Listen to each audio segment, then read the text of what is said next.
요즘 일본의 C19 공식 집계를 확인해보면 어떤 수치가 진실인지 분간하기 어려울 정도입니다.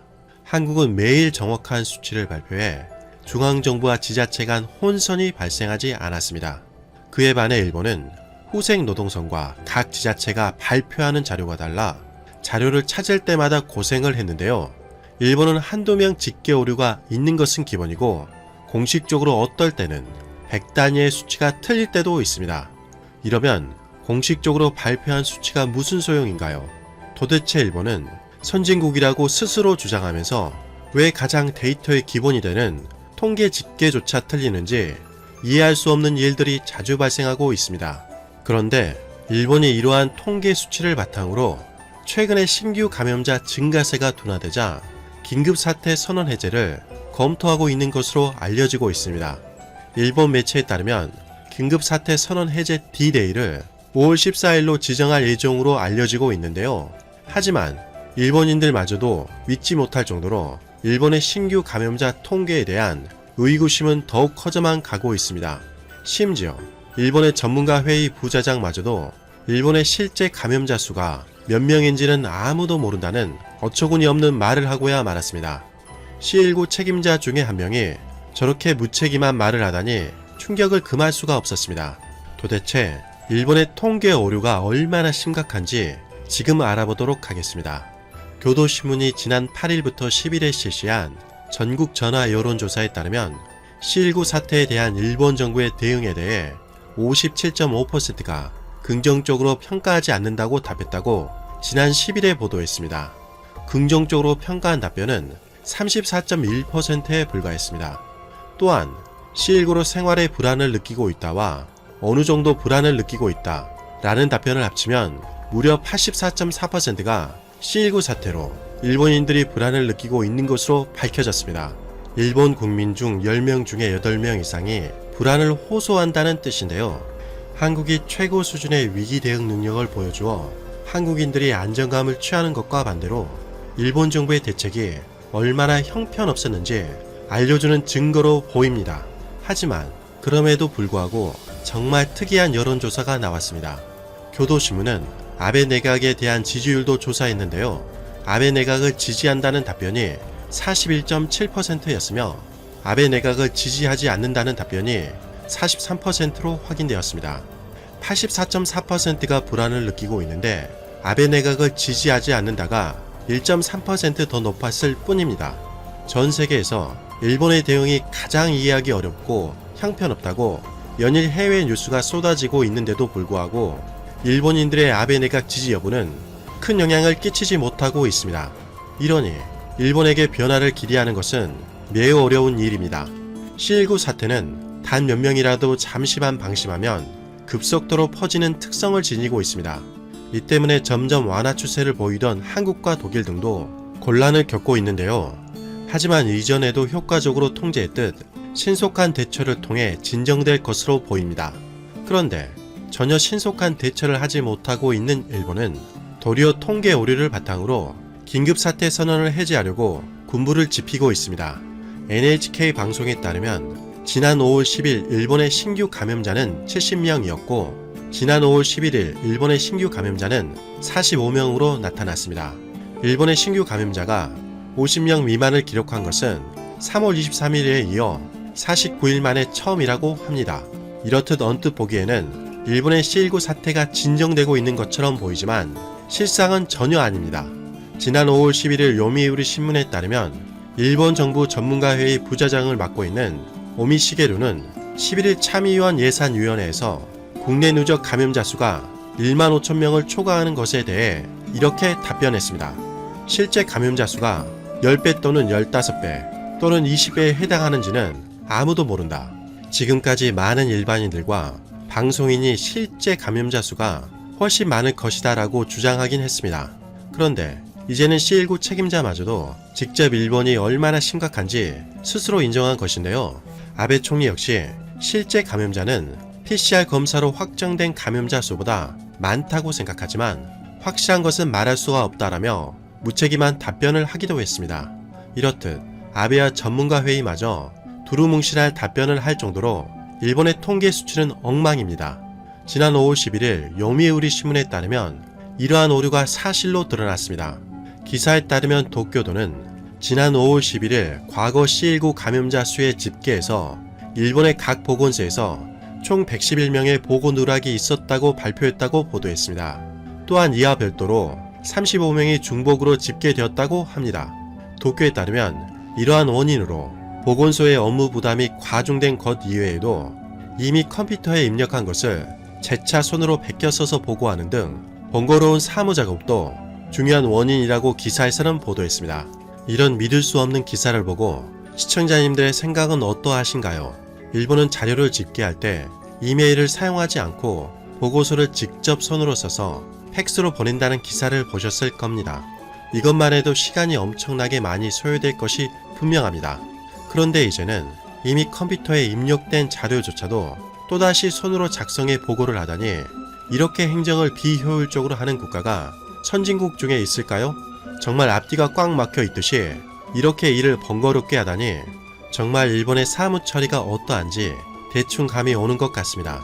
당연한 결과이겠지만 일일이 손으로 글씨를 써서 보고하니까 업무가 과중될 수밖에 없는 것이죠. 일본의 통계 오류는 이것뿐만이 아닙니다. 한국의 질병관리본부라고 할 수 있는 일본의 후생노동성조차 오류투성인데요. 일본 매체 아베마 타임즈가 지난 5월 10일 보도한 기사에 따르면 일본의 후생노동성은 지난 9일 C19 감염자 집계 방법을 대폭 수정했다고 합니다. 그러자 C19 사태로 도쿄에서 안타까운 일을 당한 사람이 19명에 불과했는데 171명으로 폭증했다고 밝혔습니다. 이러한 이유로는 일본의 후생노동성이 발표한 집계와 일본의 광역자치단체가 발표한 집계가 전혀 맞지가 않아서 오류를 수정하면서 나타난 결과라고 합니다. 일본은 C19 사태를 최전선에서 진두지휘해야 할 지도부가 한두 명도 아니고 152명이나 차이가 나는 통계조차 지금까지 스스로 수정하지 못하고 있었던 것이죠.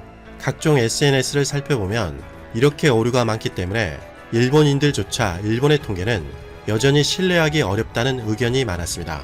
이런 상황이니 대응을 잘할 수가 없는 것이죠. 하지만 일본은 통계 오류뿐만 아니라 여전히 검사 자체를 늘리지 않고 있다는 의혹도 연일 제기되고 있습니다.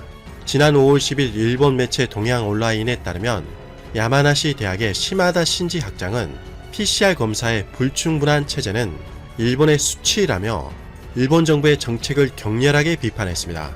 기사에 따르면 검사 억제는 일본 정부의 지시가 영향을 끼쳤다는 것이죠. 당초부터 일본의 PCR 검사가 너무 적다는 지적이 있었습니다. 실제로 열이 있는데도 불구하고 PCR 검사를 해줄 수 없다는 목소리가 끊이지 않았습니다. 후생노동성조차 처음부터 감염자와 접촉이 있을 때에도 지자체가 필요하다고 판단했을 경우에 검사가 진행된다고 설명했습니다. C19는 전파 속도가 남다르기 때문에 당연히 한국에서는 접촉하기만 하면 모조리 검사를 진행하고 있습니다. 그런데 일본의 후생노동성은 감염자와 접촉했음에도 불구하고 검사를 진행할지 하지 않을지를 지자체가 선택할 수 있도록 맡겨서 PCR 검사에 제한을 한 것입니다. 이러한 판단 기준은 일본의 보건소나 기국자 접촉자 상담센터까지 여러 곳에 복합적으로 작용했다고 합니다. 즉 후생노동성의 지시가 있자 기본적으로 검사하면 안 된다라는 마음가짐으로 C19 사태를 대응했고 감염자가 있어도 검사하지 않아 심지어 하염없이 기다리다가 안타까운 일을 당한 사람도 생겼다는 것이죠. 기사에서는 이것 모두 일본의 후생노동성의 잘못이라고 지적했습니다. 1000명당 PCR 검사 수를 국가별로 비교하면 일본보다 의료 수준이 훨씬 낮은 파키스탄과 같은 수준입니다. PCR 검사는 신종 코로나 바이러스를 검출할 수 있는 유일한 검사법입니다. 그런데 검사를 이렇게 제한해 놓은 다음에 양성자가 적다, C19 대책을 일본은 잘하고 있다라고 스스로 평가하는 것은 전혀 이치에 맞지 않는 것이라며 일본 정부를 신랄하게 비판하며 기사를 마무리했습니다. 요즘 일본을 보면 우리가 알고 있던 일본은 사실상 신기루였다는 것을 깨달았습니다. 첨단의 이미지는 허상이었고 컴퓨터에 있던 자료를 상관에 보고하기 위해서 프린터를 사용하지 않고 손으로 다시 써서 보고하는 웃지 못할 개그와 같은 장면을 보여주었습니다. 이러한 충격적인 일본의 현실이 C19 사태로 극명하게 드러난 것이죠. 이렇게 통계 오류와 PCR 검사까지 거의 하지 않는 단계에서 일본은 비상사태 선언을 해제하려는 최악의 상황을 선택하려고 합니다. 일본의 기사를 분석해보면 이러한 선택을 하려는 이유로 일본의 경제 상황이 매우 어렵기 때문이라는 주장이 설득력을 얻고 있습니다. 일본은 비상사태를 연장하자니 경제가 추락하고 비상사태를 해제하자니 C19 사태는 더욱 악화되는 사실상 진퇴양난에 빠진 형국입니다. 현재 일본 언론을 확인해보면 비상사태 선언을 해제할 가능성이 높아 보입니다. 과연 일본의 이러한 선택이 어떤 뼈아픈 결과물로 다가올지 소식이 전해지면 빠르게 전달해 드리도록 하겠습니다. 이상 가치왕 채널이었습니다. 항상 찾아와 주시고 시청해 주셔서 진심으로 고맙습니다. 앞으로도 더욱 노력하는 채널이 되겠습니다.